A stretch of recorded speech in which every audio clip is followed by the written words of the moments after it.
Walking into Sarah's kitchen felt like stepping into a warm hug. The smell of roasted chicken mingled with laughter and chatter, creating a cozy atmosphere that immediately put me at ease. I was a bit of a hermit, preferring my books and lesson plans over social gatherings. But Sarah had a way of drawing me out of my shell.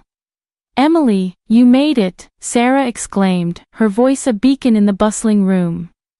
She dashed over, enveloping me in a tight hug that squeezed the breath out of me for a second. "I thought you'd bail last minute," I laughed, shaking my head. "Never." Sarah was the kind of friend everyone needed, straightforward with a non-nonsense attitude that was as refreshing as it was intimidating at times. Her husband, Mark, was the quieter counterpart. A gentle giant, with a knack for listening that balanced Sarah's fiery spirit perfectly. As guests mingled, sipping on wine and nibbling on appetizers, I noticed a man I hadn't seen before. He stood out, not just because of his sharp suit that screamed "I mean business," but there was an air about him that caught my attention. He was chatting with Mark, but his gaze wandered, eventually locking with mine. "That's Michael," Sarah whispered, sidling up to me. "Quite the catch, huh?" I raised an eyebrow, and Sarah's grin was mischievous. "Let's just say I might have played matchmaker tonight." Before I could protest, Sarah was dragging me across the room, my heart hammering in my chest. "Michael, this is Emily, the friend I've been telling you about. Emily, meet Michael, the city's most eligible bachelor." Michael extended his hand, his grip firm but gentle. "Pleasure to meet you, Emily." His voice was smooth with a confidence that made my knees wobble a bit. "Likewise," I managed to say, hoping my nervousness wasn't too obvious. Dinner was served, and conversations flowed as freely as the wine. Michael was easy to talk to, sharing stories of his travels and business ventures that sounded like they were from another world compared to my quiet life as a teacher. "So Emily, Sarah tells me you're shaping young minds. That must be rewarding," Michael said, his eyes twinkling with genuine interest. I shrugged, feeling a blush creep up my cheeks. "It's more like herding cats, but yeah, it has its moments." Michael laughed, a sound that made my heart flutter. "I can only imagine. It takes a special kind of person to do what you do." The evening flew by in a blur of laughter and shared stories. As the night wound down, Michael offered to walk me to my car. A gesture I found charmingly old-fashioned. Standing beside my car, the cool night air felt electric between us. I had a great time tonight, Emily," Michael said, his smile sending a wave of warmth through me. "Yeah, I'd like that," I replied, the smile on my face feeling permanent. Driving home, I couldn't shake the feeling that tonight was the start of something new. Little did I know that dinner at Sarah's wasn't just a simple gathering. Waking up to the chirping birds outside our bedroom window, I stretched, still marveling at the reality of my new life. Married to Michael, living in a house that seemed straight out of a magazine. It was a far cry from my cozy, somewhat cluttered apartment back in the city. The smell of coffee wafted up, pulling me out of bed and downstairs where Michael was already up, looking every bit the successful businessman, even in his casual morning attire. "Morning beautiful," he greeted, his smile bright. "Coffee? Yeah, thanks," I mumbled, still rubbing the sleep from my eyes. Taking the mug, I sipped the strong brew, letting it chase away the remnants of sleep. "So, what's on the agenda today?" Michael asked, his tone casual as he glanced over his phone. I shrugged. "Thought I'd unpack some more boxes, maybe explore the neighborhood a bit." Michael nodded, his attention half on me, half on the emails he was scrolling through. "Sounds good. I've got meetings back to back today, won't be home till late." This had become the norm since we moved in. His presence, once constant and comforting during our courtship, had become more like a guest appearance in our home. I brushed off the nagging feeling of loneliness, chalking it up to the adjustment period of marriage.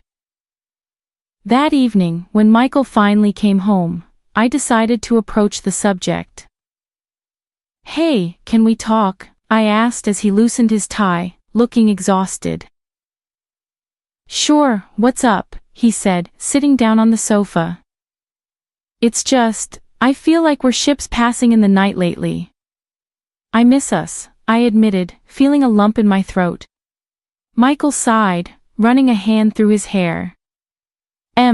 You know how it is, the business, it's demanding.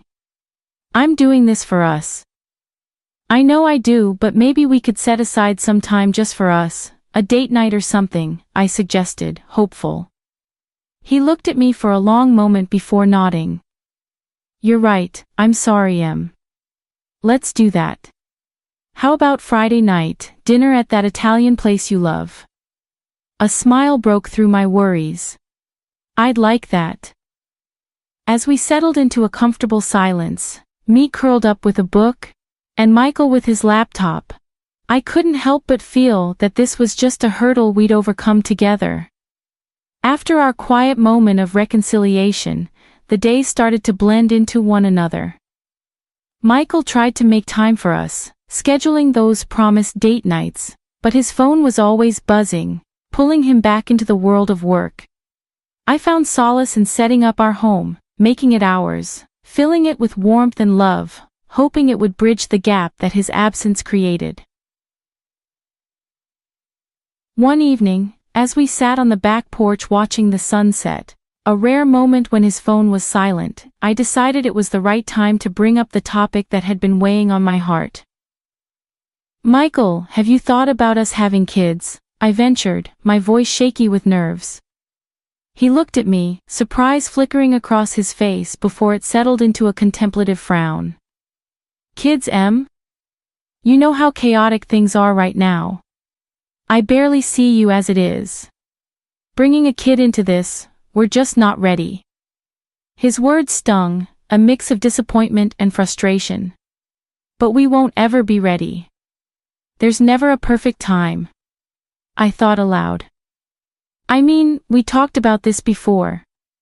Michael let out a heavy sigh, running his hands through his hair. I know we did, but things are different now. The business is at a critical point, and we're just not in the right place for this, Em." His words felt like a punch to the gut, leaving me winded. It wasn't the response I hoped for, and it hurt more than I expected.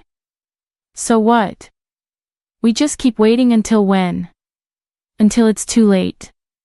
"Come on, don't be like that. It's not about putting it off indefinitely, just not right now, okay?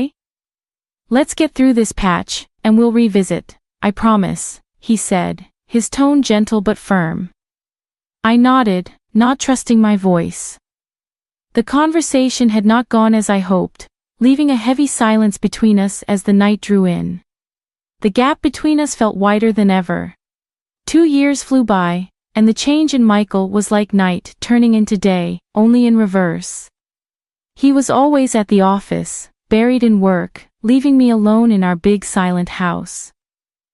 I found myself diving into my teaching, taking on extra classes, even snagging a part-time job to fill the echoing quiet of my days and nights.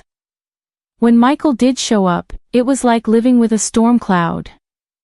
Parked in front of the TV, a beer in hand, he'd throw out comments about how I looked, how the dinner tasted like cardboard, or how the house wasn't up to his standards. It was nonsense, all of it.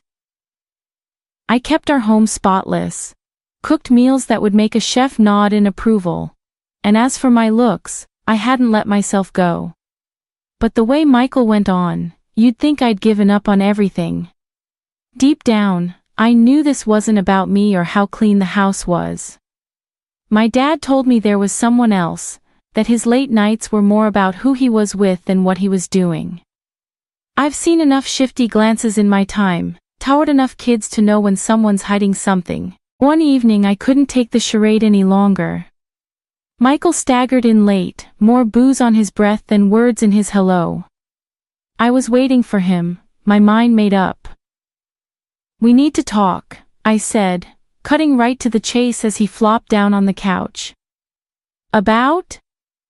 He didn't even look up, just flicked through the channels on the TV. Us, I gestured between us, the vast distance despite the few feet. I can't do this anymore, Michael. I'm thinking we should get a divorce. Finally, he looked at me, his eyes narrowing. Divorce? Are you out of your mind? Do you know what that would do to my reputation? Your reputation. I couldn't believe my ears. Is that all you care about? What about us? What about how unhappy I am? Michael scoffed, taking a swig from the bottle he brought in with him. You're being dramatic. It's not that bad. Not that bad? I was fuming now. Michael, you're never here, and when you are, all you do is complain and drink. That's not a marriage, I don't even know what that is. He stood up then, his expression hardening. We're not getting a divorce, end of discussion. I won't have people talking, saying I couldn't keep my wife happy. I stared at him, disbelief and anger swirling in my chest. So you're happy to live a lie for appearances? That's enough, Emily. I'm going to bed. We're not talking about this anymore, he said, turning and leaving the room, leaving me standing there, my heart breaking in silence. The last couple of months had been rough. I felt like a shadow of myself, dragging through each day with a heaviness that sunk deeper than just fatigue. Food lost its taste, and my clothes hung loose on my frame. Teaching, something I'd always loved, became a chore. I barely got through. Michael seemed oblivious to it all, more concerned about the dust on the TV stand than the fact I could barely muster the strength to get out of bed. It got to a point where even I couldn't ignore it anymore.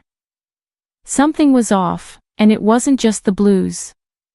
Dragging myself to the doctor's office felt like climbing a mountain, but I needed answers. Sitting in that sterile room, when the doctor told me I was pregnant, it was like a jolt of electricity, happy, fear, confusion, it all hit me at once. But through that storm of emotions, one thing stood clear. I wanted this baby, even if it meant going it alone. Telling Michael should have been a moment we shared, but given the state of things, I was dreading his reaction. My fears weren't unfounded. When I finally mustered the courage to tell him, his reaction was like a slap in the face. Pregnant. His voice was a mix of disbelief and anger. You want to bring a kid into this mess? I stood my ground, holding on to the newfound resolve that came with the thought of being a mother. Yes, I do, and I'll raise this child with or without you. Michael laughed, a harsh sound that echoed off the walls. Without me? You think you can handle this on your own? You're not exactly young, Emily. His words stung, but I was beyond caring about his opinions. I am fully capable of raising this child. It's clear you don't want any part in this, so maybe it's best if you leave. That set him off. Michael was furious, his words a venomous stream I refused to absorb. He stormed out, and the silence he left behind was a relief compared to his presence. 3 days passed without a word from him. I was alone, truly alone, with a life growing inside me, and a marriage crumbling around me. I couldn't understand how we got here, how the man I married became a stranger, how our plans for a family turned into a battleground. My mind was a jumble of thoughts, worries about the future pressing down on me. That's when I stumbled upon something that turned my already upside-down world completely inside out. Late one evening while scrolling through my phone, trying to distract myself from the loneliness, I noticed a message request on Facebook. It was from someone I didn't know, a woman. Curiosity got the better of me, and I opened it, my heart sinking as I read her words. The message was brief but clear. She claimed to be in love with Michael, telling me to let him go because he didn't love me anymore. My initial reaction was disbelief, followed by a bitter laugh. Of course, there was someone else. The late nights, the detachment, it all made sense now. but seeing it in black and white was a slap I wasn't prepared for. Fury and hurt swirled inside me, urging me to do something, anything. So I did what any self-respecting scorned woman would do. I went to her profile. There, smiling back at me from the glowing screen, were pictures of Michael and her, cozy and smiling, a stark contrast to the coldness I'd been living with. I felt sick, my hands trembling as I put the phone down. It was one thing to suspect, another to have it confirmed so blatantly. I needed to confront Michael, to hear him admit it. But first, I needed support. Staring at my phone, the message from Michael's mistress still burning bright on the screen, I felt a surge of disgust and betrayal so intense it was like a physical blow. My hand shook with a mix of rage and heartache. Without thinking, I dialed Anna, my sister, needing someone to anchor me in this storm. "Anna," I choked out the moment she answered, my voice a whirlwind of emotions. "He's been cheating. There's someone else, and she had the nerve to message me." Anna's voice came through sharp and clear, laced with anger on my behalf. "Are you okay? What are you going to do?" "I'm done, Anna. I'm filing for a divorce. I can't do this anymore. Not only that, I'll make sure he pays for this compensation for his cheating and alimony for the baby," I said, my voice growing stronger with each word, my resolve hardening. Before Anna could reply, a shadow fell over me. Michael had entered the room, his face a mask of fury and shock. Without a word, he snatched the phone from my hands, ending the call. "Filing for divorce, huh? And you think I'm going to just roll over and accept that?" he spat out, his voice laced with disdain. "I don't care what you accept. You've made your bed and now you're going to lie in it," I shot back, my heart pounding in my chest. Michael sneered, a cruel smile twisting his lips. "I'm not marrying her, Emily. It was just an affair. And you think I'll give you a divorce? Pay you? I won't let you drag my name through the mud, and I sure as hell won't be paying for a kid that might not even be mine." He laughed bitterly, his words like daggers. "You don't have a choice. I'll go through the courts if I have to.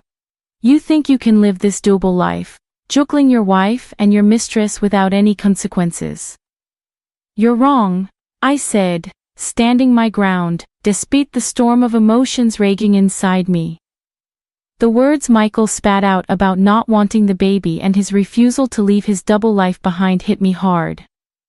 I was reeling from his coldness, his outright cynicism. In that moment, my decision was made. I was leaving. But as I turned to grab my things, a sharp pain cut through my stomach, so intense it ripped a scream from my throat.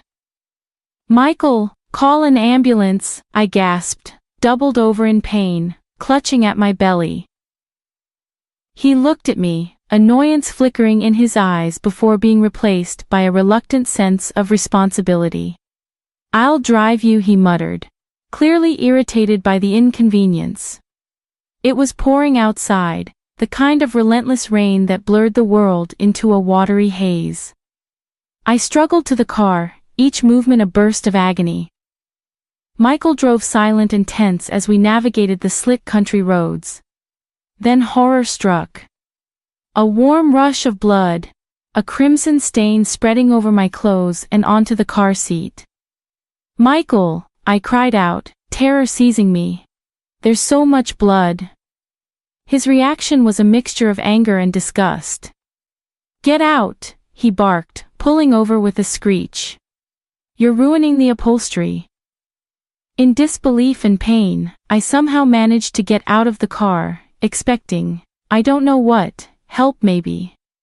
But Michael just drove off, leaving me there alone, in pain and bleeding, on the side of the road. I don't know how long I was there before darkness swallowed me whole. When I woke up, the sterile white of a hospital room greeted me and my sister Anna was there, her face etched with worry and relief. "Emily, thank God," she breathed out, squeezing my hand. "I found you on the road. I was so scared when our call dropped, and I came looking for you." The pain had dulled to a throb, overshadowed by a heavy sense of loss. "The baby," I whispered, fearing the answer. Anna's eyes filled with tears. "I'm so sorry, Em," she said. "They couldn't save the pregnancy." Grief washed over me, a tidal wave of sorrow for the life that would never be. Amidst the pain, Anna shared that Michael had been in an accident too, found not far from where she'd found me. It seemed fate had a cruel sense of irony. "He's here in the hospital," she said quietly. "It was his fault, the crash." It wasn't long before a police officer entered my room. He was a middle-aged man with kind eyes, introducing himself as Officer Daniels. He pulled up a chair, his demeanor gentle yet professional. "Mrs. Thompson, I understand this is a difficult time for you, but I need to ask you some questions about last night," he said. "Your sister informed us of the circumstances leading up to your situation," he started, glancing at Anna before turning his attention back to me. Taking a deep breath, I nodded, signaling him to continue. "Yes, I'll tell you whatever you need to know," I replied. Officer Daniels nodded, taking out a notepad. "Can you tell me about the argument you had with your husband?" he asked. The memories came flooding back, and I recounted the events, my voice steady despite the pain that throbbed in my heart. "We argued about our failing marriage, about his infidelity, and then when I needed him the most, he abandoned me on the side of the road," I said. The officer's brows furrowed as he scribbled down notes. "And he was aware of your condition, that you were pregnant?" he inquired. "Yes, he knew," I replied. "I told him, and he didn't care. He left me there alone," I managed, the bitterness in my voice surprising even me. Officer Daniels' expression softened. "I'm sorry you had to go through that, Mrs. Thompson," he said. "Based on your account and the preliminary investigation, we're looking into charges of neglect and endangerment against your husband. His actions led to serious consequences for you and the loss of your pregnancy." Anna squeezed my hand, her presence a silent support. The thought of Michael facing consequences for his actions was a cold comfort, but it was justice, however small. "What happens now?" I asked, the weight of everything crashing down on me all at once. "We'll proceed with the investigation, and I'll need you to provide a formal statement when you're ready," Officer Daniels assured me, his voice firm as he stood to leave. "Take care of yourself, Mrs. Thompson. We'll be in touch." After he left, the room was silent save for the steady beep of the heart monitor. Anna was the first to break the silence. "He'll get what's coming to him, Em. You're not alone in this." The days that followed were a blur of doctors, police statements, and endless hours of trying to piece together a semblance of normalcy. Michael had been charged, and the news of his actions and subsequent arrest made headlines, tarnishing the reputation he valued above all else. After everything settled, the divorce, the court cases, and Michael's downfall, I started to rebuild my life, brick by brick. The compensation and the justice served felt like cold comfort, but it was closure. The press had a field day with Michael's story, his reputation tarnished beyond repair. He lost his job, his status, and his ability to charm his way through life. As for me, I took it as a sign to start fresh. I found an apartment not too far from the school, a place filled with light and hope, a stark contrast to the shadows of my past. Returning to teaching felt like coming home, the smiles and laughter of my students a balm to my soul. One afternoon, as I was tidying up my classroom, Marie, a fellow teacher and friend, popped her head in. "Hey Emily, you heading out soon?" she asked. "Yeah, just finishing up here," I replied, stacking some papers. She leaned against the door frame, her expression serious. "You know, we're all really glad you're back. The kids missed you. Hell, we all did." I smiled, touched by her words. "Thanks, Marie. It feels good to be back. Feels like I'm finally moving forward, you know? Marie nodded, understanding. You've been through so much, Emily, but you're one of the strongest people I know. You've got this whole new chapter ahead of you now. I chuckled. The idea of a new chapter still feeling a bit surreal. Yeah, a new chapter. Just got to make sure it's a good one, right? Exactly, she agreed with a grin. And hey, who knows? Maybe there's a new love story in there too, when you're ready, of course. The thought had crossed my mind, the possibility of opening my heart again. But I knew if that chapter were ever to be written, I'd approach it with more caution, more wisdom. I'll take my time with that one, I said, my voice steady. But for now, my heart's full enough with these kids and getting my life back on track. Marie nodded, pushing off from the doorframe. Well, just know we've got your back, Emily, through thick and thin. As she left, her words lingered in the air, a reminder of the support system I had around me. My journey hadn't been easy, and the scars would always be a part of me. But as I looked out at the empty classroom, filled with the echoes of laughter and learning, I felt a sense of peace. I can't work at that company. My grandson had left for the induction ceremony but returned home in just 30 minutes. As a child born premature and frail, he had overcome many hardships and finally landed a job at a major corporation. However, at the ceremony, he encountered the company president's daughter, who had bullied him in middle school. My name is Debbie Hansen. I'm 75 years old. Officially, I'm the chairperson of a company that produces next-generation semiconductor materials. Originally a small-town workshop, this business was started by my late husband. It began as a small factory that produced limited quantities with local craftsmen. But it expanded gradually as we focused on technological innovation and quality improvement, eventually becoming a global corporation providing next-generation semiconductor materials. My husband passed away 5 years ago, and now my son has taken over as the president. Initially, he was reluctant to take the role. I'm better suited to working on the factory floor making parts. I think you'd be better as president, Mom. But I'm already 70 years old, and sooner or later, you'll have to take over. We ended up reluctantly passing the presidency back and forth. I considered promoting someone from our long-serving employees, but they were all craftsmen at heart, and none seemed right for the position. My late husband was also not good at dealing with external affairs. I wonder if being a craftsman runs in the family? Eventually, I took on the position of chairperson to support my son, and he settled into the role of president. Over time, he grew into it and, thanks to his wife's support, he began relying less on me.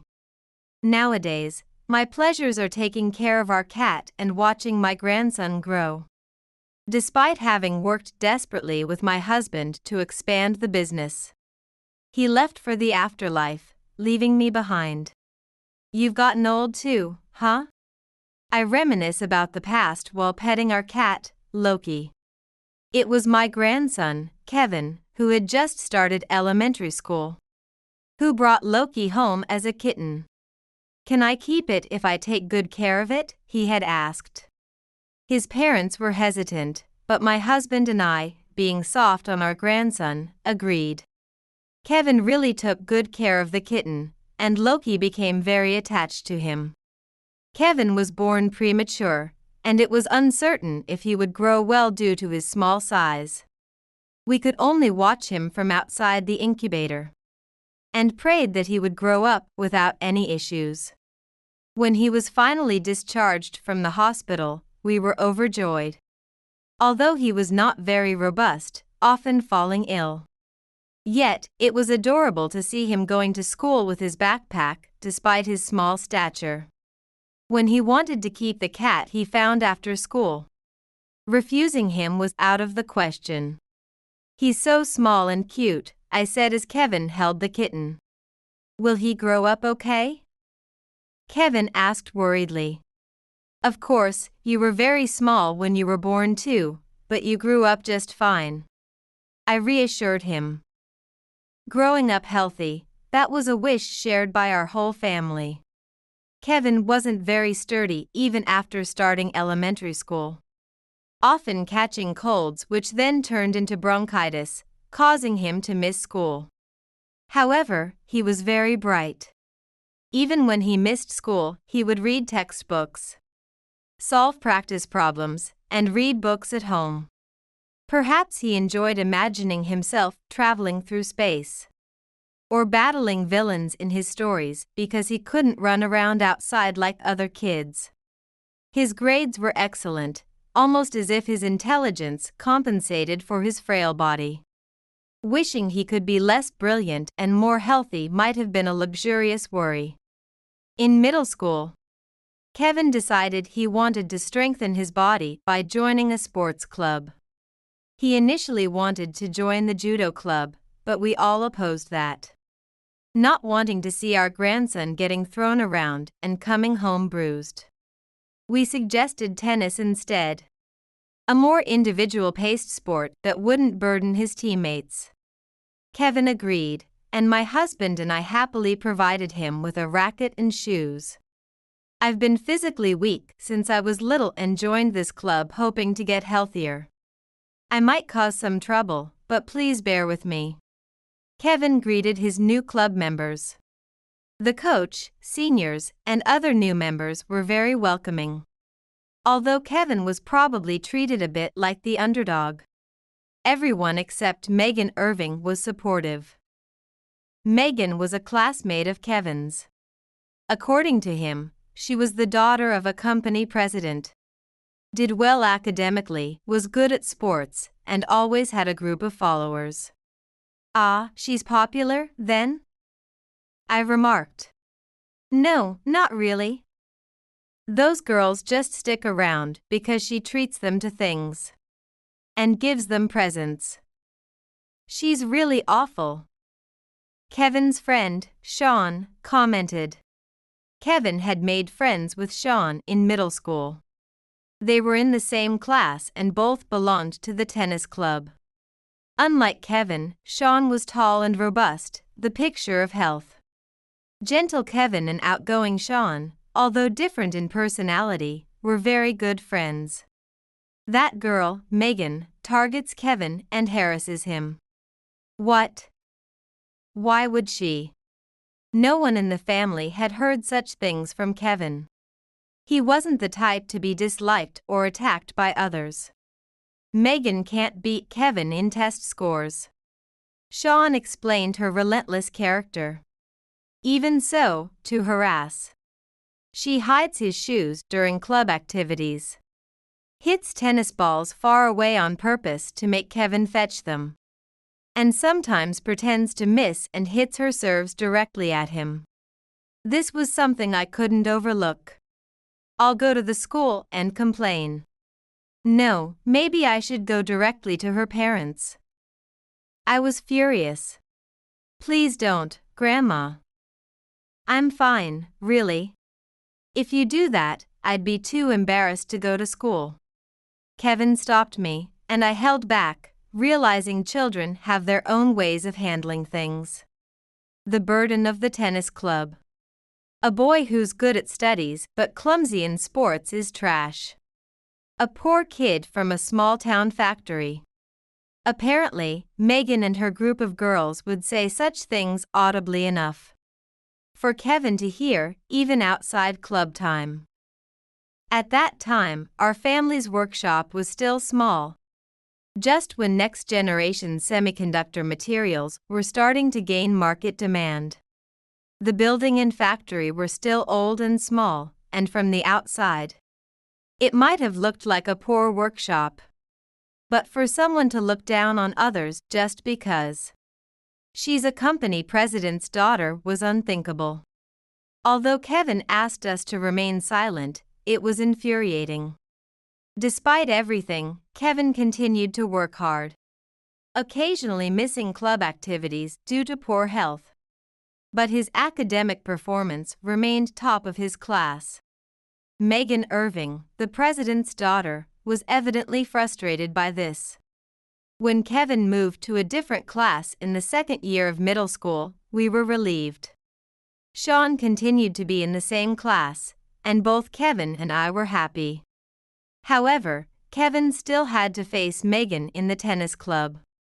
Once, when he found his hidden shoes, the laces were all cut. "These are important shoes my grandma bought for me. Why would you do something like this?" Kevin confronted her. "What? You have proof for something? I understand that a pair of shoes is a big deal for a poor person," she sneered back. There was no proof.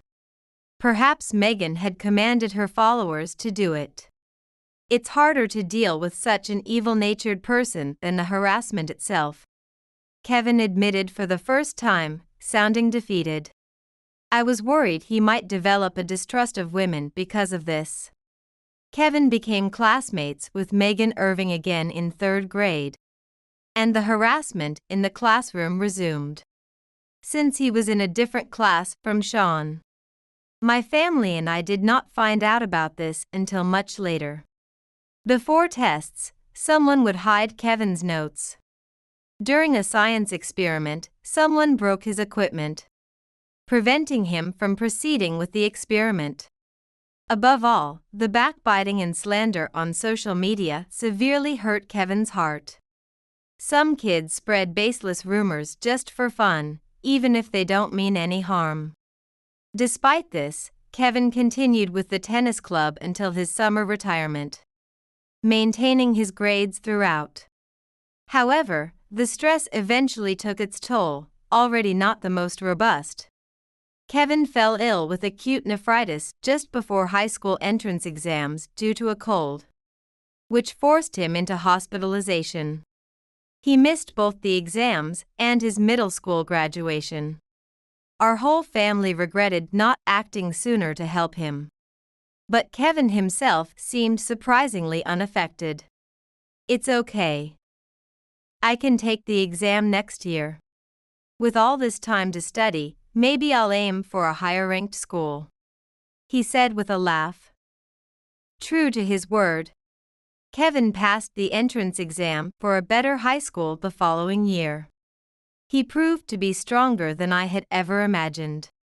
High school life seemed enjoyable for him. He joined the tennis club again, and even participated in matches, though he mostly lost in the first round. We celebrated his first match win with a family gathering. Although Sean went to a different high school, he remained close with Kevin and came to celebrate with him. Life's so much less stressful without Megan Irving around. "I wanted to punch her when you were hospitalized." Megan had been delighted when Kevin was hospitalized, peeking during the graduation ceremony with taunts like, "You couldn't even take the exam, right? Serves you right, you're definitely a middle school dropout now. It's good you didn't hit her. If that had ruined your chances for further education, I'd have felt even worse." "Yeah, you're right. Sorry. Let's stop talking about her." "Yeah. I don't even want to remember her, and hopefully, we'll never see her again." With that, Kevin's trials seemed to have ended, or so everyone thought. When college application season arrived, Kevin mentioned, "I'm thinking of going to MIT to study engineering. It could help with our family business in the future." The university was renowned for its research in semiconductor technology. "That's great to hear, but remember, you're free to choose whatever path you like." I and the rest of the family insisted. "This is what I love. I want to study semiconductor technology to help expand our factory," Kevin replied, his eyes shining with determination. My husband was bedridden at the time, but hearing this from Kevin brought him great joy. "Our factory is in safe hands," he had said. He passed away before hearing of his college acceptance. But his last days were peaceful, watched over by our family. Kevin thrived in college, even finding a lovely girlfriend through Sean's girlfriend. And they often went on double dates. Recently, he's become much healthier, hardly ever catching colds. In his senior year, I asked him, "Kevin, do you plan to work at our factory right after you graduate? I think it might be better for you to work at another company first, to broaden your experience as a working adult." "Yeah, I've been thinking that too. I'd feel too sheltered if I stayed with the family business right away." Kevin agreed with a laugh. Kevin, always at the top of his class, would likely be welcomed at any company. Then, on a spring morning, he left for the induction ceremony at a well-known electronic components manufacturer in our local area. However, Kevin returned home just 30 minutes after he had left, looking shocked and angry. "Kevin? What happened? What about the induction ceremony?" Surprised by his upset demeanor, I asked. And he silently pulled out a name tag that read something unbelievable. "Middle school dropout incompetent." "What's this? A name tag? Given to me by Ms. Megan Irving." "What?"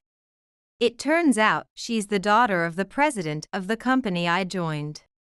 According to Kevin, Megan was now working in the HR department of that company, responsible for managing and training new employees. And it was her duty to distribute name tags. "I was shocked to see your name on the list of new employees." "I work in HR here," Megan had said with a smirk, handing over the name tag in an envelope. "Nice to see you again." Hearing that, he said it brought back all the unpleasant memories from middle school in an instant. Everything just went dark. When I looked inside the envelope and saw this name tag, I just couldn't bring myself to attend the ceremony. Kevin spoke with evident distress. Was Megan still holding a grudge because Kevin had outperformed her academically? After all the harassment in middle school, which had led to Kevin's illness and delayed his education, the label "middle school dropout incompetent" was clearly just another act of spite. A look at the employee list would show that Kevin was neither a middle school dropout nor incompetent. Perhaps that was what fueled Megan's jealousy even more. I said I should work at another company for a while. I never imagined such a terrible coincidence. "It's not your fault, Grandma. But I can't work at that company." Of course, I thought. Who knows what kind of harassment he would face there? I decided to act immediately, determined not to fail to protect Kevin again. I grabbed my smartphone and called the president of the company Kevin was supposed to join. "Hello, Mr. President?" "Ah, Mrs. Hanson. Thank you for your help. What can I do for you today?" "My grandson attended your company's induction ceremony earlier." "Yes, he joined your company, thank you." "Well, about that, he received a name tag from your HR department that reads middle school dropout incompetent." "What? Is this how your company welcomes new employees?" "If that's the corporate culture at your company, I may need to reconsider our relationship." "What? Wait a minute, please. The $35 million contract we discussed the other day, I'm returning it to the drawing board," I stated firmly. The contract involved supplying next-generation semiconductor materials from our company for use in their new products, expected to significantly enhance their competitive edge in the market due to our cutting-edge technology. Surely there must be some mistake. We have no such employees who would do such a thing. Are you suggesting my grandson is lying? No, not at all. We'll investigate immediately. Could you please wait a moment? The name tag was handed out by Ms. Megan Irving from HR, you know? President Irving. What? Before talking about training employees, perhaps you should have corrected your daughter's education first. I could hear the president trying desperately to say something on the other end of the phone. But I unilaterally hung up. Surprise spread across Kevin's eyes. Grandma, you didn't have to do that. I think Kevin was worried that my actions might have jeopardized a $35 million contract. It's okay. There are plenty of other companies that want to do business with us. I will do anything to protect your effort and pride.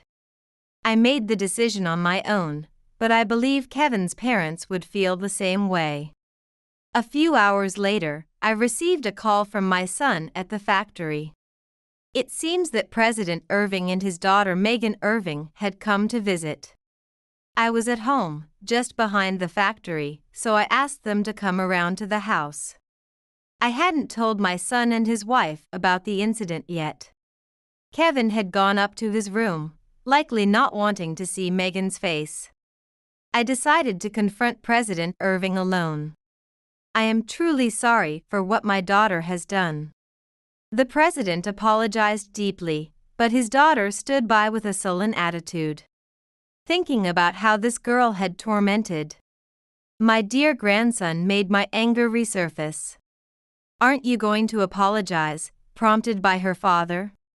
She said with no sincerity, I'm very sorry. May I ask why you did such a thing? It was nothing. I just saw the name of a middle school classmate on the new employee list and wanted to play a little prank. I was astounded she could say such a thing. However, President Irving seemed to believe her. Well, it was a prank, not commendable, but she is reflecting on it, so please, let's proceed with the contract as planned. It was clear she wasn't really reflecting. The president then said, I understand you love your grandson, but business is a different matter. Besides, I heard that you had retired from the field. It seemed he thought I was making unreasonable demands out of affection for my grandson. Understood. May I have a little time to think? I managed to say calmly, though I was thinking of pursuing this thoroughly. Thank you very much. President Irving pleaded and left with his daughter, leaving behind some sweets. Can you believe it? Megan Irving? That night, Sean, who had come to celebrate Kevin's new job, exclaimed in shock. I thought we'd never see her again, but look at this. She hasn't changed at all, still acting like less than a middle schooler. Seeing the name tag handed to Kevin at the induction ceremony, Sean couldn't hide his anger. That president doesn't know what his daughter did back in middle school. Now that it's come to this, I'm determined to take decisive action. I said, and Sean, as I hoped, replied, I'll help too. We need to catch her. No, both of you, it's okay. Don't go overboard because of me. Kevin tried to stop us, but Sean and I said, Kevin, being nice is one of your best traits, but being nice alone won't get you through life. Exactly. If we let this go, who knows who else she might harm? No, she's definitely caused trouble at her company as well. Convinced by us, Kevin seemed to make up his mind. Okay. I have a private web diary from middle school that might serve as evidence. The diary Kevin showed us was a detailed record of those times.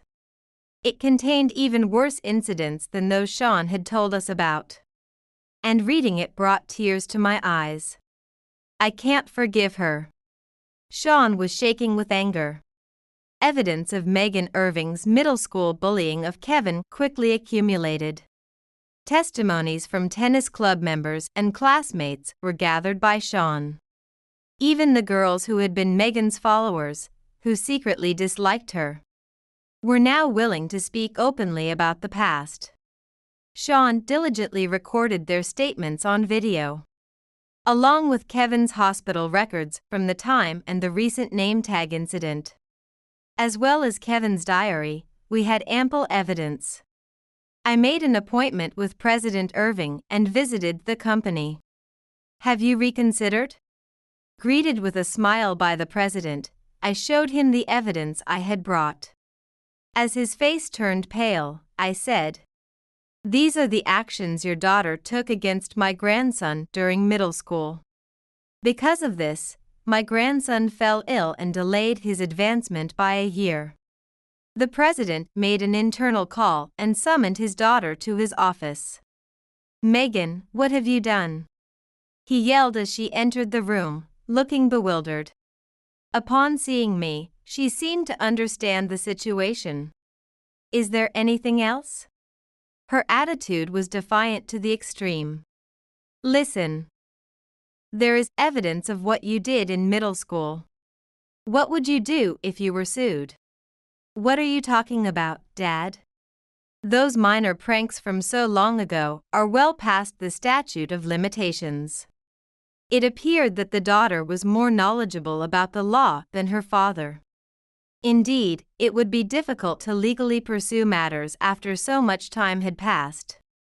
However, the president's daughter seemed to have forgotten that. "I was not just some old lady who came here out of affection for her grandson." "Then, we will no longer be doing business with your company. Are you okay with that?" I informed him of my decision, and the president slumped in resignation. Subsequently, our company contracted with a competitor of President Irving's company to supply the semiconductor materials we had intended for them. After losing access to our materials, Irving's company turned to foreign materials and faced numerous defects in their products, severely damaging their reputation and causing their stock prices to plummet. Conversely, the company we began supplying received high praise for their new products, marking a stark contrast in fortunes. After this incident, President Irving fired his daughter but, out of parental affection, helped her secure a position at a subcontractor. To make matters worse, an article titled, "Astonishing Daughter of a Major Company's President" was published online. Sean, who now worked at a publishing company, wrote the article using the information gathered during the evidence collection. He obtained permissions from the tennis club members and classmates, and even posted edited videos of their testimonials. While the company and real names were omitted, internet users quickly identified them. The numerous accounts of bullying resonated with others who had suffered similar experiences. The 35 million incident became a topic of discussion among industry insiders, further tarnishing President Irving's company's reputation. Sean continued his investigation, obtaining additional disclosures from people connected to the company where Megan had worked. As I had suspected, she had been a bully at the company as well, exploiting her position in HR and her status as the president's daughter to mistreat colleagues and superiors. This article went viral, and even Megan's photo ended up online. Her new workplace was identified, leading to relentless online attacks. Overwhelmed, her new employer dismissed her. Even Megan, tough as she was, suffered greatly and eventually secluded herself at home. She's supposedly seeing a psychiatrist now. But unless her personality changes, I doubt it'll help. She's planning to flee overseas, but the internet is the same everywhere. Sean told me this after receiving praise from his editor for the article. Only Kevin seemed sympathetic. The internet is scary. It can change a person's fate just like that. What are you talking about? Didn't that woman change your fate too? She got what she deserved. Yeah, maybe. I hope reading that article makes people realize if you do terrible things to others, it comes back to you, and maybe it will reduce the suffering of others who are still experiencing such hardships. Kevin was always kind. His advancement being delayed by a year and his initial employment opportunity disrupted were indeed events that could have derailed his destiny. But Kevin had persevered, attending a higher-ranked high school and finding a new job on his own, despite my offer to introduce him to related companies. The company I ended up joining is smaller than the one I initially had, but the president is very passionate. It's a great place, he said, his eyes sparkling. Today, we were set to celebrate Kevin's employment again. This time with his girlfriend and Sean's girlfriend at a fancy French restaurant I had booked. Saying, "You're working now, so it's an experience to celebrate at a nice place." As Kevin headed out, I called out to him. No matter the hardships or challenges, overcoming them with your own efforts. Kevin, I'm proud of you. Kevin turned around and smiled shyly. I sat in the stillness of my apartment the night before what was supposed to be the happiest day of my life. My phone rang, slicing through the quiet. It was Richard, my fiancé. "Hello? Richard, is everything okay?" I asked, sensing something off in his voice. "Elena, I can't marry you," Richard said, his voice devoid of the warmth I knew. A cold wave of shock washed over me. "What do you mean?" "This isn't funny, Richard. It's not a joke, Elena. I'm already married, to someone else." His words were like a dagger to my heart. "Married? But we're getting married tomorrow. How could you do this?" I struggled to keep my voice steady. "I just can't be with someone who overshadows me. You're a top executive, and I'm not. It's too much for me." His tone was emotionless. So this was about his ego. "You knew about my job. For 2 years you said nothing, and now this? I need someone simpler, someone who doesn't outdo me." The mix of hurt and disbelief inside me was boiling into anger. "And you decide this now, the night before our wedding? Who is she, Richard?" "It doesn't matter. I've made my choice." "You coward," I hissed, anger surging. "You let me plan our life together, and now you're backing out like this." "I'm sorry, Elena. It is what it is." "You're not sorry. You're a coward. I'm glad I know your true colors before it's too late." There was a pause. "You'll regret this, Elena. You need me."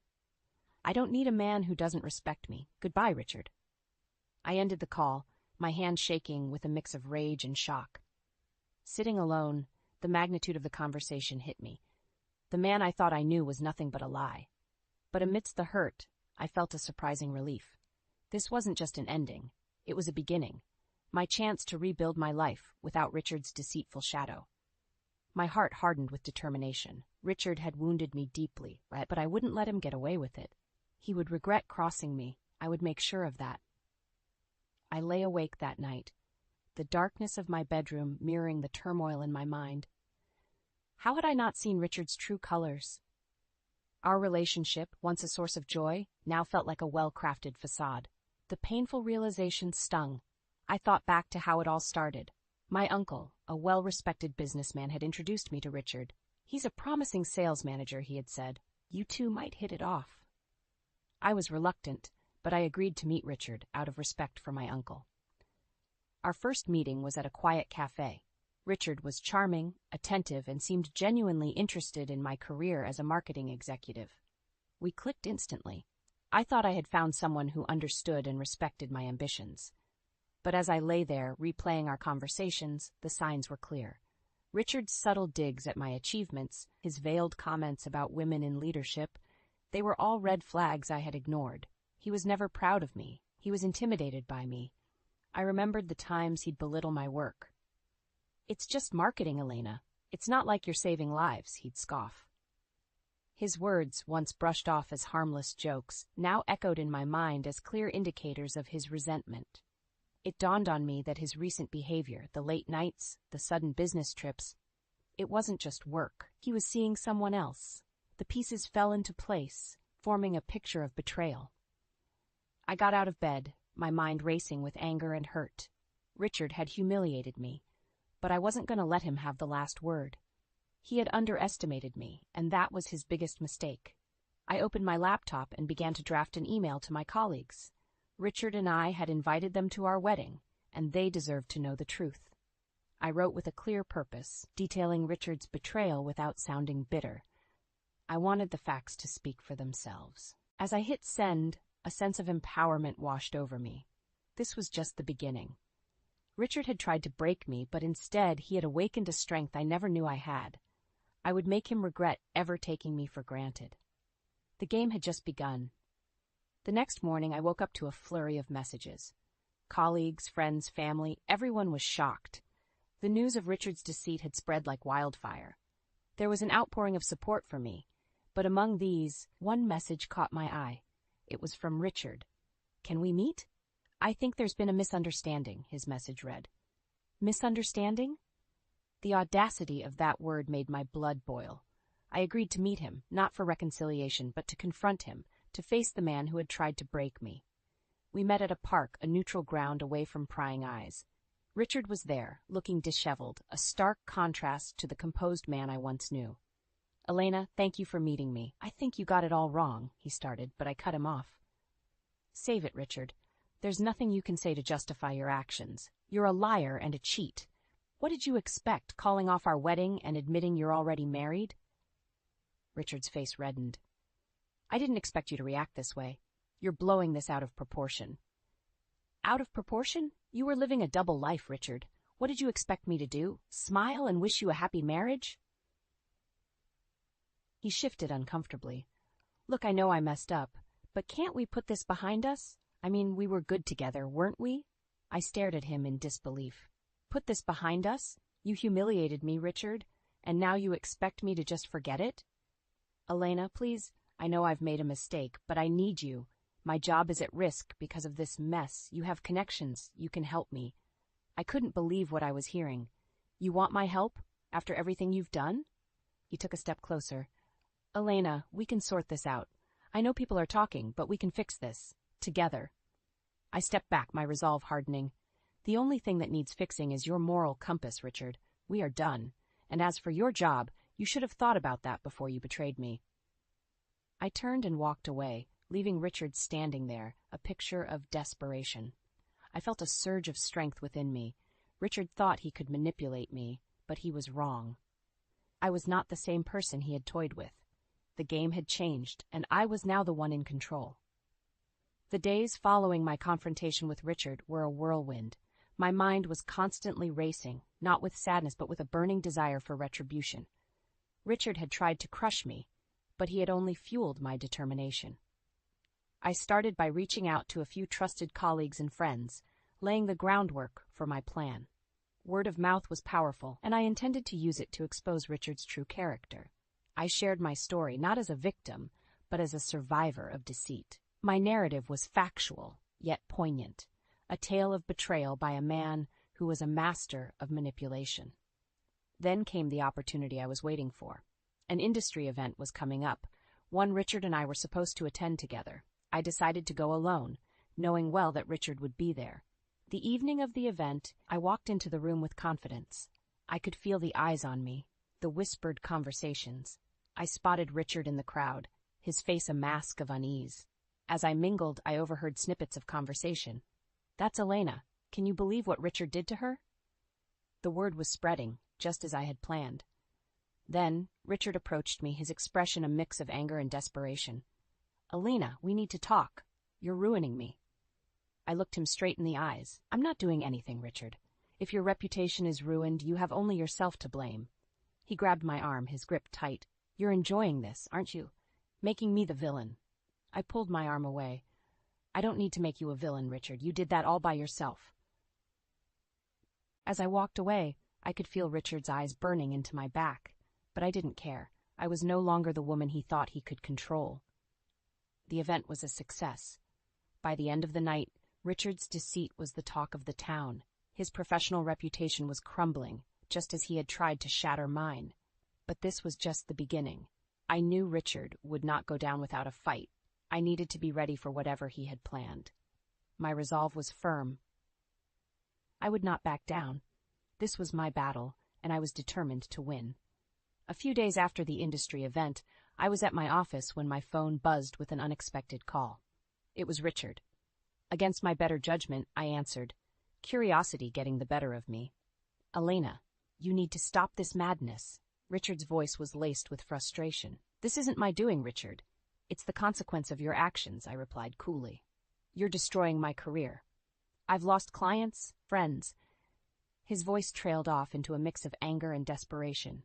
Maybe you should have thought about that before you decided to betray me and lie to everyone, I retorted. I need your help, Elena. You have the power to fix this, to clear my name, he pleaded. Help you? After everything you've done? You must be delusional. I couldn't hide the contempt in my voice. Elena, please, we were good together once. Can't you remember that? There was a hint of something in his voice that sounded almost like sincerity. All I remember is a liar who was leading a double life, I snapped back. There was a pause on the line, and when he spoke again, his voice had changed. It was colder, more calculating. You'll regret this, Elena. If I go down, I'll make sure you come down with me. A chill ran down my spine at his threat, but I refused to show my fear. Is that a threat, Richard? It's a promise, he said, his voice now a menacing whisper. Good luck with that, I said, and ended the call. As I sat back in my chair, I realized that this was far from over. Richard's threat loomed over me, but I was not about to let him intimidate me. I had come too far to back down now. I started to document everything, the calls, messages, any interaction with Richard. If he was planning to come after me, I would be ready. But as I delved deeper into my preparations, I found an unexpected ally. One of Richard's colleagues reached out to me, offering information about Richard's past misdemeanors at work, instances of credit stealing, manipulation, even harassment. It was more than I could have hoped for.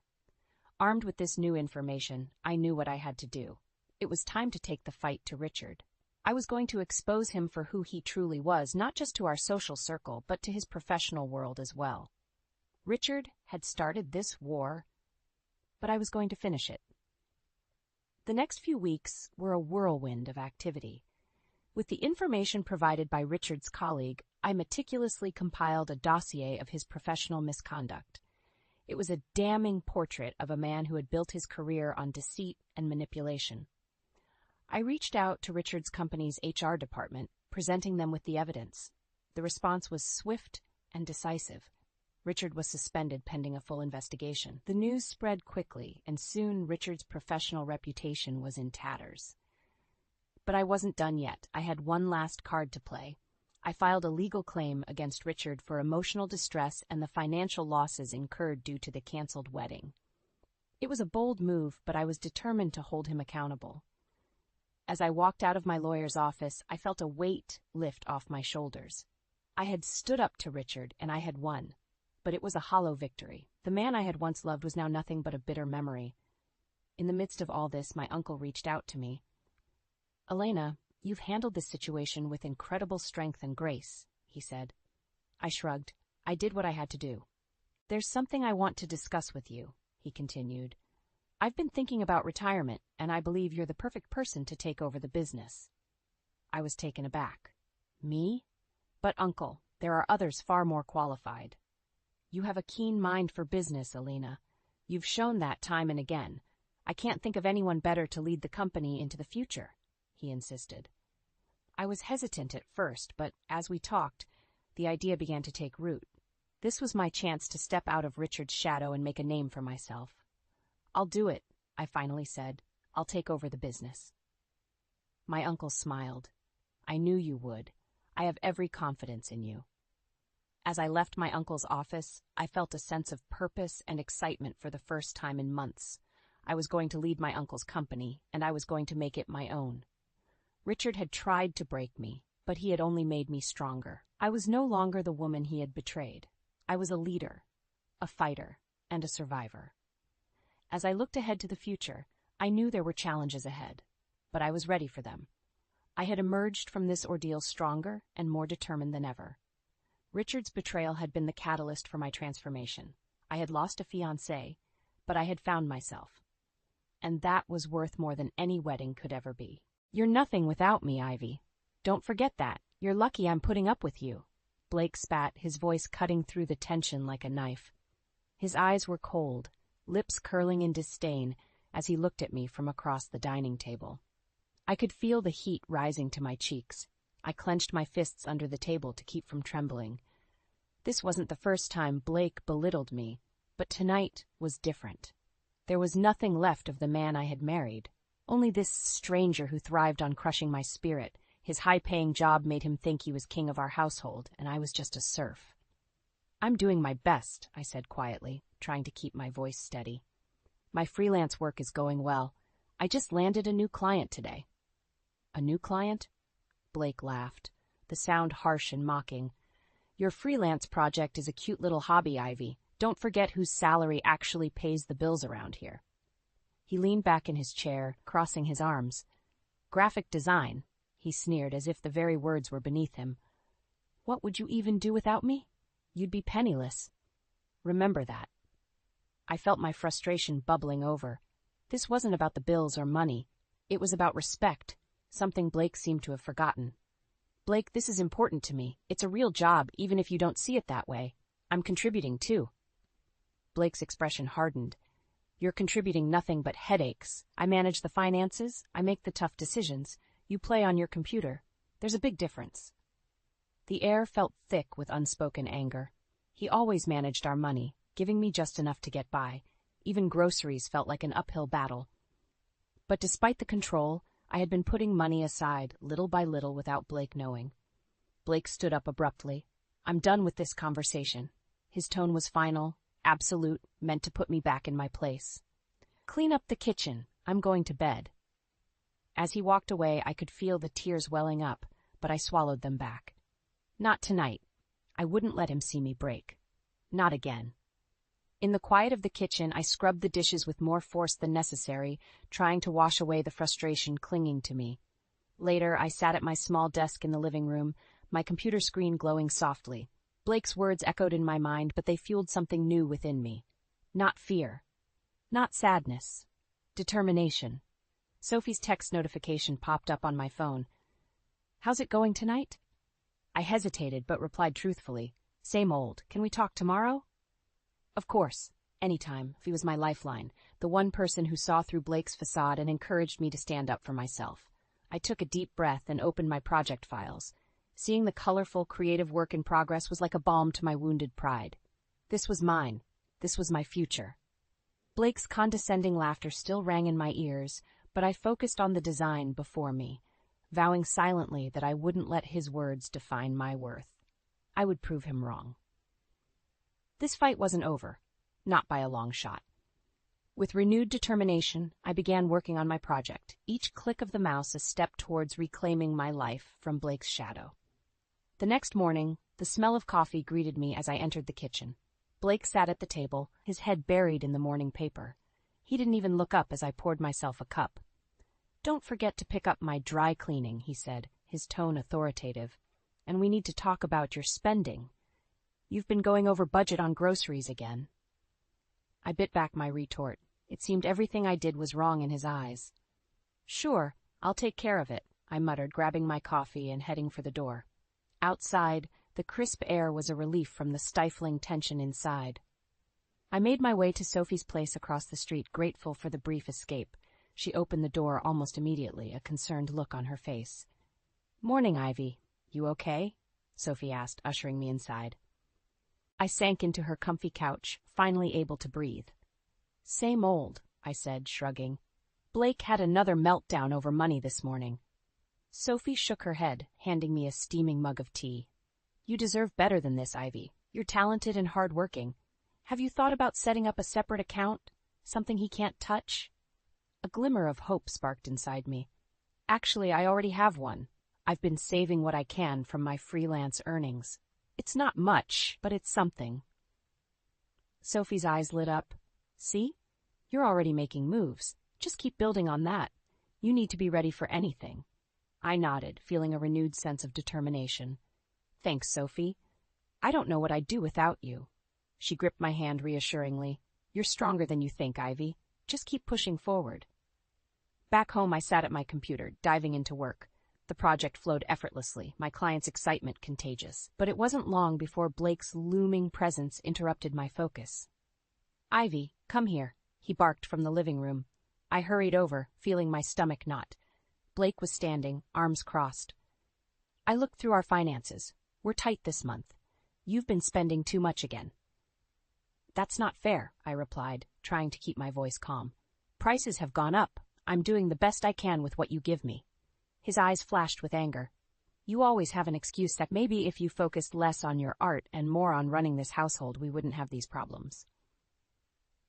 I said nothing, my jaw clenched tight. Any response would only escalate the situation. Blake sighed in exasperation. "Just be more careful, okay? I'm tired of having this conversation."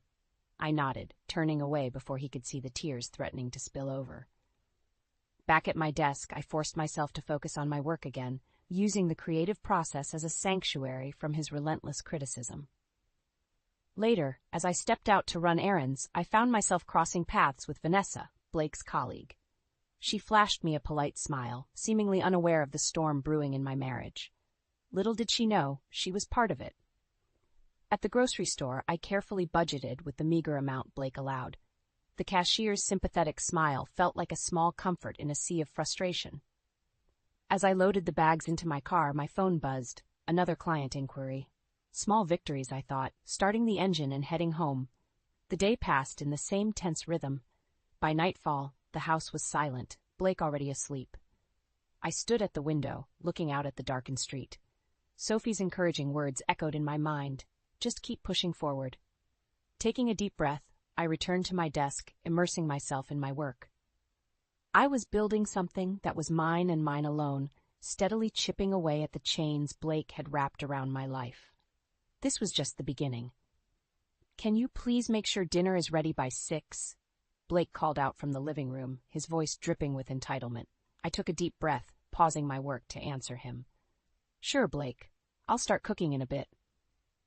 "Better be on time this time," he muttered, barely loud enough to hear. I gritted my teeth, pushing down the surge of irritation. Later at Sophie's place, I shared my struggle with her. "I can't keep living like this. He's relentless, Sophie." "Why don't you take on more freelance projects?" she suggested over a cup of coffee. "Save more money. Build a safety net." I nodded, the idea growing roots in my mind. I'm already taking as many as I can handle without him noticing. But you're right. I need more. "Sophie," I leaned closer. "There's something else. I think Blake's having an affair." Her eyes widened. "Are you sure?" "Not yet," I admitted. "But I found a hotel receipt in his jacket. I need more evidence." Sophie squeezed my hand. "Be careful, Ivy, but you deserve to know the truth." Back at home, I waited for Blake to leave for work the next morning. As soon as he was out the door, I rummaged through his things, finding nothing substantial. Frustrated, I decided to bide my time, watching for more clues. Days later, I found what I was looking for. Another receipt, this time from an expensive restaurant, slipped from his briefcase. My heart sank, but I kept my face neutral. That night, I didn't say a word about it. Instead, I focused on work and took on more projects, each completed job bringing me a bit closer to independence. My secret savings grew steadily, despite Blake's constant attempts to undermine my confidence. About a week later, an opportunity presented itself. Blake was called out on a late-night work emergency. Realizing my chance, I searched through his jacket pockets again, finding a forgotten note with Vanessa's name and phone number. I snapped a picture of it with my phone, my suspicions solidifying into certainty. That weekend, Blake announced he had a late meeting with a client. "Don't wait up," he said, grabbing his keys. The air was thick with unspoken tension. I watched him walk out, a mixture of anger and resolve bubbling inside me. I waited half an hour before making a call to the hotel he had visited. "Hello, I'm looking for Blake Parker's room," I said, masking my voice's tremble. "Blake Parker is staying in room 204? The receptionist confirmed cheerfully. There it was, the confirmation I dreaded and yet needed to hear. As I hung up, my phone buzzed with a message from Sophie. "You okay? Do you need anything?" "I'm good, thanks," I replied, the weight of my discovery pressing down on me. Blake returned late, reeking of guilt and expensive cologne. I bit back the urge to confront him, knowing I needed to be strategic. Patience would serve me better now. Instead, I continued my routine, recording his verbal abuse and keeping track of every shifty move. My carefully curated evidence grew piece by piece. One final straw would snap the fragile thread of my tolerance. At Sophie's suggestion, I began networking more aggressively, boosting my freelance profile. I dove into my work with renewed energy, each completed project a symbol of my found strength. The pieces were falling into place. Blake's arrogance blinded him to the gradual shift in our dynamic. I was no longer trapped. I was preparing to break free. And when the time came, there would be no turning back. I sat across from Sophie, a pile of design mock-ups between us. "These are looking fantastic, Ivy," she said, flipping through the pages. "You think you can take on more clients?" I nodded, determined. "Definitely. I need as many projects as I can get." "Good," Sophie said, smiling. "Let's get you connected with some of my contacts." They're always looking for quality designers. Over the next few weeks, Sophie and I worked tirelessly to enhance my portfolio and network with new clients. Every small success was a victory, boosting my confidence. My savings grew steadily as Blake remained blissfully unaware of my plans. One night, as I worked late on a project, Blake hovered behind me, watching silently.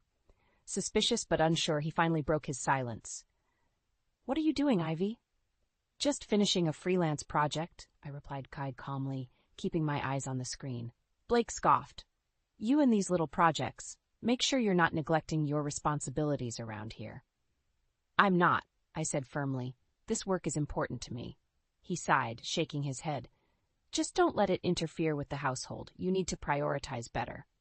Tension cranked up a notch, but I continued undeterred, knowing I was building towards something bigger.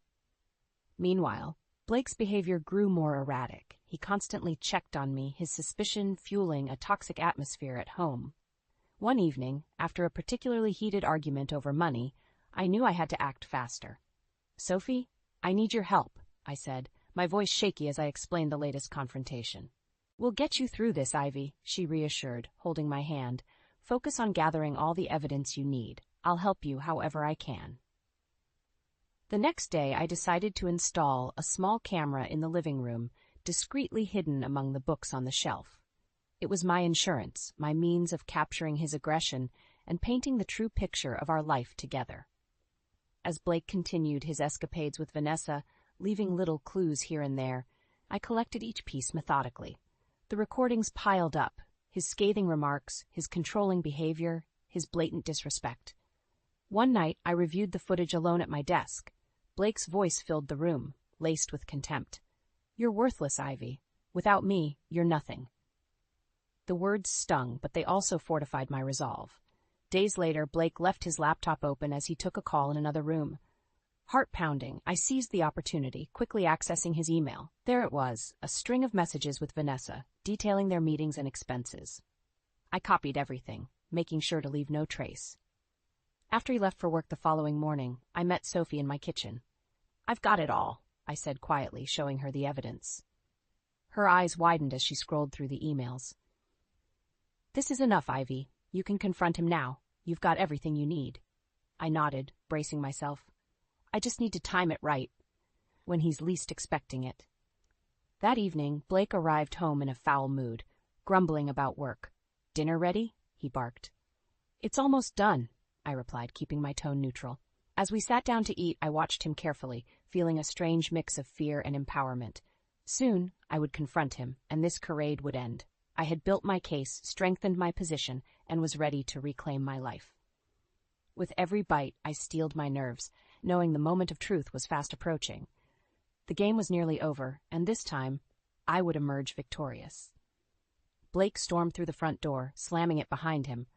"Ivy, we need to talk," he shouted. I looked up from the kitchen table, where I had been working on my latest freelance project. This was it, the moment I had been preparing for. "What is it, Blake?" I asked, trying to keep my voice steady. He threw his briefcase onto the couch, glaring at me. "I want you to quit your freelance work. It's taking up too much of your time. You need to be focused on this household, not your silly hobby." My heart pounded, but I stood my ground. "Blake, my work is important. It's not just a hobby. I'm contributing to our finances, and it brings me fulfillment." His face contorted with rage. "You call this contributing?" What you do is insignificant compared to what I bring in. You need to understand your place, Ivy. Something inside me snapped. I reached for the folder I had prepared, my hands surprisingly steady. Blake, sit down. We need to talk. He looked taken aback, but his arrogance only deepened. This better be quick, he muttered, sitting down. I placed the folder in front of him. Open it, I said. Blake's eyes scanned the documents, printed emails, hotel receipts, financial records. His face turned pale. What is this? He growled, trying to cover his shock. This, I said calmly, is proof of your infidelity and mismanagement of our finances. I've had enough, Blake. I'm done being your doormat. His shock turned to fury. You think this little file is going to scare me, Ivy? You're delusional. Do you honestly believe you can survive without me? I've already started, I replied, my voice gaining strength. I have my savings, a growing client base, and support from people who actually respect me. Blake's eyes narrowed, and he stood up abruptly, leaning over the table. You think you can just walk away from this marriage? I'll make sure you get nothing. You hear me? Nothing.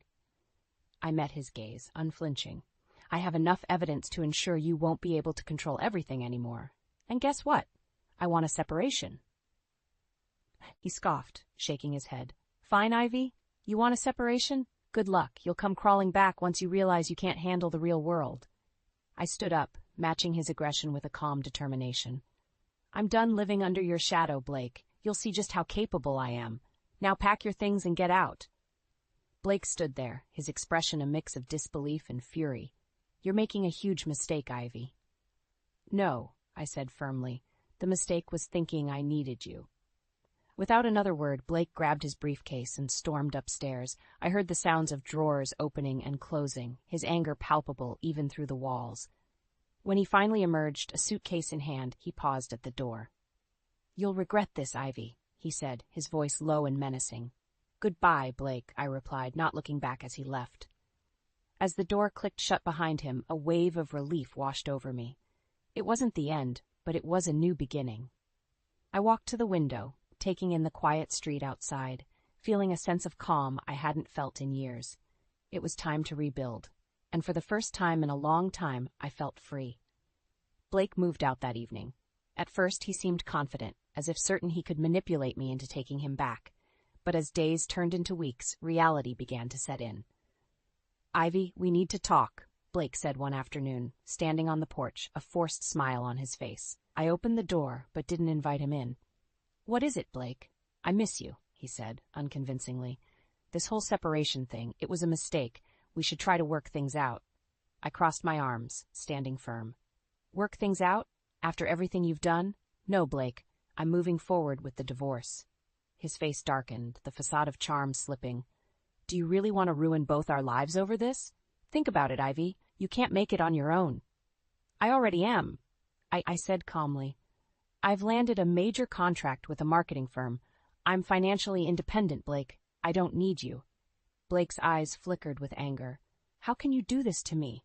You think you can just erase me from your life? You brought this on yourself, I replied. Now, if there's nothing else, I'd appreciate it if you left. Blake stormed off, muttering curses under his breath. I watched him go, feeling a strange mix of pity and satisfaction. He was starting to realize he had lost control. A few days later, I received a call from a mutual friend, Lisa. Ivy, have you heard? Blake's affair with Vanessa. Everyone at his office knows. It's causing quite a stir. Really? I said, unable to hide my satisfaction. Interesting. It's all over the place, Lisa continued. Apparently, Blake tried to blame you for his stress at home, but no one's buying it. His reputation is in shambles. I thanked Lisa and hung up, sitting back with a sense of vindication. Blake's world was crumbling, and he had no one to blame but himself. A week later, Blake showed up again, but this time his demeanor was different. Desperate. Ivy, wait, he called out as I was heading to my car. What do you want, Blake? I said, not stopping. I am sorry, he stammered. I was wrong. Please, can we talk? I turned to face him.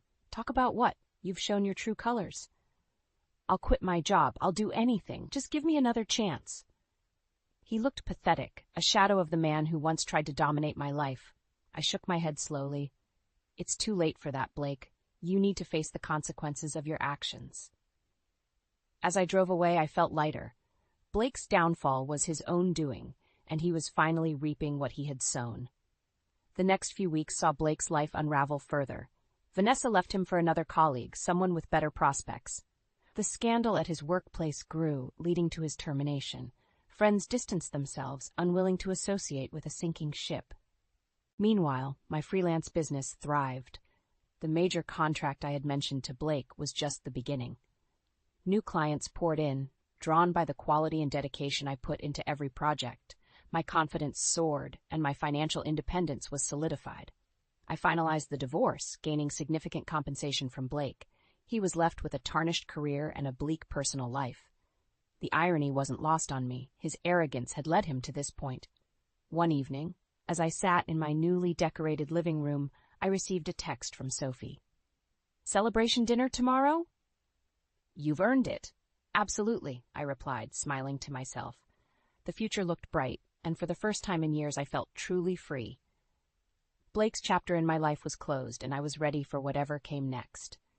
I stood in the conference room, waiting for my meeting with the marketing firm's executives. The glass walls offered a view of the bustling city below. My heart raced with anticipation, but I felt confident. This was a far cry from the timid Ivy who once cowered under Blake's shadow. The door opened, and Mr. Thompson, the firm's director, walked in with a warm smile. "Ivy, good to see you again. Come on in." "Thank you for having me, Mr. Thompson," I said, shaking his hand. He led me to the table where several other executives were seated. "Everyone, this is Ivy Parker, the talented graphic designer we've been hearing so much about." I took a seat, feeling a surge of pride as they nodded in acknowledgement. "This campaign is crucial for us, Ivy," Mr. Thompson continued. "We've seen your work, and we're confident you're the right person for the job." We spent the next hour discussing the project. They were impressed with my ideas, and by the end of the meeting, I had secured the contract. As I walked out of the building, the weight of my achievements settled in. I had built a thriving business and established myself as a respected professional. Back at my new apartment, I reviewed the contract, excitement bubbling within me. The phone rang, interrupting my thoughts. It was Sophie. "How did it go?" she asked, her voice eager. "I got it," I said, unable to keep the triumph from my voice. "That's amazing, Ivy. Let's celebrate tonight." "Definitely. I'll see you at 7, I replied, hanging up with a grin. I glanced around my apartment, a symbol of my newfound freedom. It was cozy, filled with personal touches, and devoid of Blake's oppressive presence. I couldn't help but feel a sense of satisfaction. Blake's downfall had paved the way for my rise. Later at the restaurant, Sophie and I clinked our glasses together. "To new beginnings," she toasted. "To new beginnings," I echoed, smiling. "Thank you for always supporting me, Sophie. I couldn't have done this without you." "Hey, you did all the hard work? I just gave you a little nudge," she said, grinning. Our laughter filled the air, a stark contrast to the tense, unhappy dinners I once had with Blake. I realized how far I had come, and how much I had gained from walking away.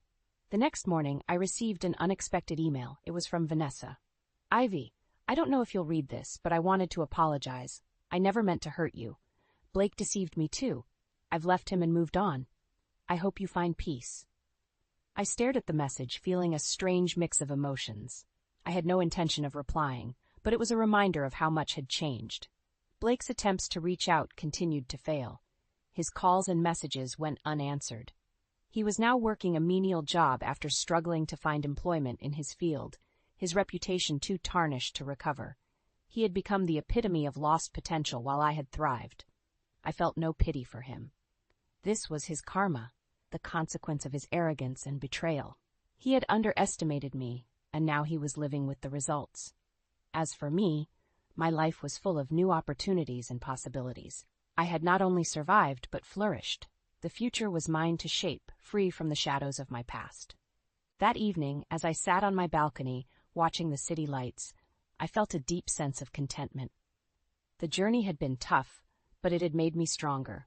And with every breath, I welcomed the promise of the days to come, confident that I could take on anything life threw my way. The sun streamed through the windows of my new apartment, casting a warm glow over my fresh start. It had only been a few weeks since the divorce was finalized, and I felt a profound sense of freedom. My business continued to thrive, and the future looked brighter than ever. "Ivy, how about we grab lunch today?" Sophie texted early that morning. Sounds perfect. Noon at our usual spot? I replied, smiling at her perfect timing. At the cafe, Sophie and I chatted over sandwiches and iced coffee. She couldn't stop smiling. You look so much happier, Ivy. It's like a weight has been lifted. It has been, I admitted. I'm finally living the life I want, without anyone holding me back. We spent the afternoon reminiscing and planning new adventures. The ease of our friendship was a stark contrast to the tension that used to consume my days with Blake. I felt grateful for every moment of peace and happiness. Back at my apartment, I looked around with pride. Each piece of furniture, every painting on the wall, reflected my taste, my choices. It was a sanctuary of my own making. Later that evening, a knock at the door interrupted my work. I opened it to find Blake standing there, looking disheveled and defeated. "What do you want, Blake?" I asked, keeping my voice steady. "Ivy, please," he begged. "Can I come in?" "No, Blake. Whatever you have to say, you can say it here." He hesitated, his eyes filled with a desperation I had never seen before. "I lost my job, Ivy. Everything's gone downhill since you left. I don't know what to do." I felt a pang of pity, but I stood firm. "That's not my problem anymore, Blake. You made your choices and now you have to live with them." "Please, Ivy," he said, his voice breaking. "I made mistakes, but I've learned my lesson. I need help." I shook my head, the resolve in my voice unwavering. "You took everything from me, Blake. My confidence, my happiness. It's time you learned to stand on your own." His shoulders slumped as he realized the finality of my words. "I don't know what to say," he murmured. "Goodbye, Blake," I said, closing the door. As the lock clicked into place, I felt a sense of closure. The chapter with Blake was truly over. Over the next few weeks, life continued to flourish. My business grew even more successful, and I found joy in every new project and client interaction. Sophie and I celebrated each victory, big and small, her support unwavering. One crisp autumn morning, I found myself standing in front of a beautiful old building in the heart of the city. With my newfound success, I was ready to invest in an apartment of my own, a place even more representative of the new life I had built. I signed the papers with a mix of excitement and pride. That evening, Sophie and I toasted to new beginnings in my soon-to-be home. "To your amazing journey, Ivy," she said, raising her glass. "You've come so far, and I'm so proud of you." "To us," I replied, clinking glasses. "To the future and all the adventures it holds." As we sat on the balcony, overlooking the bustling streets below, I realized how much had changed since Blake had walked out of my life. His downfall had been his own doing, and I had not just survived but thrived. I was more than the sum of his betrayal. I was resilient, independent, and ready to embrace whatever life brought my way. In the quiet of the night, I felt content and hopeful. The journey had been long and challenging, but every step had led me here, to a place of peace and newfound strength. The future was mine to write, and it brimmed with endless possibilities.